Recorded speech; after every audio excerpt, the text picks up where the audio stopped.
gagawa tayo ng chicken macaroni. Ang chicken po na gagamitin natin is chicken breast and it's chunks, hindi yung shredded, okay? So, first thing po na gagawin natin is, meron po tayong elbow macaroni. Magbo-boil tayo ng water. Ayan, nagbo-boil na po yan. Pwede nyo lagyan ng butter or pwede nyo lagyan ng olive oil and tubig. Pero ako, normally, I don't put anything. Diretso na po ang, ang macaroni, okay? So, isang maliit na box po ito ng macaroni. Actually, 1 pound po itong nakalagay sa box na ito, but it's a small box of elbow macaroni. Okay? Ang ingredients po natin ito is only macaroni, pasta, chicken breast chunks. Ipapakita ko sa inyo kung paano i-cut yung chicken breast. And then, pineapple slices at saka mayonnaise po. Okay? So, pinapakuluan muna natin ngayon ang ating macaroni pasta.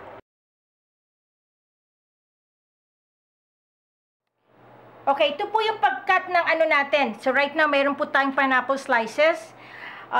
Buo-buo po ito. Actually, makakabili kayo ng ready-made na po na pineapple chunks. Ito kasi nasa pantry namin is slices. So, pwede, since wala akong available na pineapple chunks, pineapple slices pong available sa akin. So, ikakat nyo lang po yan ng pagganyan, no? Para maging pineapple chunks. So, it's up to you po. Pero ako, mas gusto ko yung maliliit na cut. Okay? So, ganyan. Make sure po hindi nyo isasali yung tubig. Kasi magiging matubig po yung ninyo. Macaroni chicken salad po ninyo. So, you can actually do it by batches. Ganyan. I think there's one more. So, again po, makakabili po kayo ng pineapple chunks sa, sa grocery. Pero, ito kasi ang available sa namin, sa pantry namin. So, kaya ito na ang ginagamit ko. So, you just have to cut it into pieces na maging parang pineapple chunks. Okay? So, ganyan lang po. Ngayon, papakita ko sa inyo paano nyo i-cut naman yung chicken. Okay, so ito po yung ginamit ko na chicken breast. Okay, kung makita nyo, it's ganitong pagka-cut, no? Kasi ang gagamitin ko, normally po ginagamit nila sa macaroni, chicken macaroni is sinishred. Pero ito kasing gagawin ko, hindi shredded po, kundi it's actually chunk. Malalaking cut yung chicken. Mas gusto kasi nung mga bata yung malalaki ang pagka-cut ng chicken kaysa yung sinishred. Okay? Kasi kung shredded naman, pinong-pino. Alright, so ganyan lang po pagka-cut ninyo. Oh. So, it's really up to you kung paano nyo gawin. Kaya lang, kami mas gusto namin yung chunk na chicken kaysa yung shredded na talagang pinong-pino. Okay, now, later, kunin ko yung pasta. We will mix them together and then we're done. So, ito na po yung pasta natin. Luto na. So, ini-strain natin. Tinanggalan natin ng tubig.